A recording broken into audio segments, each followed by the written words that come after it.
South zone task force ने पुराने शहर में बिना इजाजत चलाए जाने वाले एक स्नूकर पार्लर पर छापा मारा और 27 नौजवानों को तहवील में ले लिया।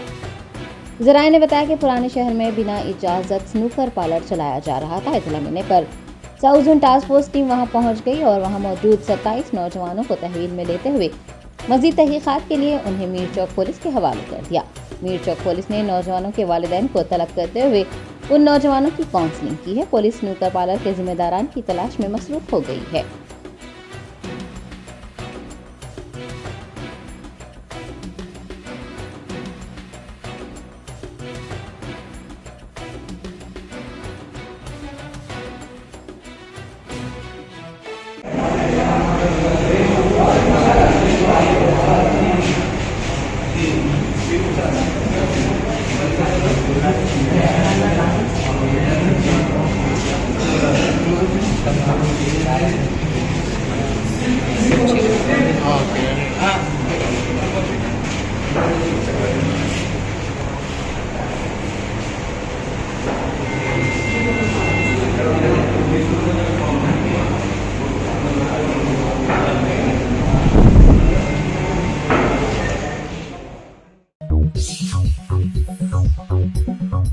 Germanton super speciality hospital, doctor Mir Jawad Jar Khan, senior experienced orthopaedic surgeon, bone fracture, joint replacement, hip replacement और स्पाइन सर्जरी कामयाबी से अंजाम दे रहे हैं। इसके अलावा neuro surgery, cardiology, gynaecology, dental, general medicine, dialysis और फिजियोथेरेपी जैसे शोबाजात में इंतहाई कामयाबी के साथ वाजबी फीस में इलाज किया जा रहा है। शेयरिंग और प्राइवेट रूम्स, अस्पताल में 24 घंटे MRI, CT scan, 2D digital x-ray, ultrasound, operation theatre, ICU और लैब की सहूलत दस्तयाब है। आपकी उम्मीदों के ऐन मुताबिक Germanton super speciality hospital, pillar number 150, Attapur, Hyderabad.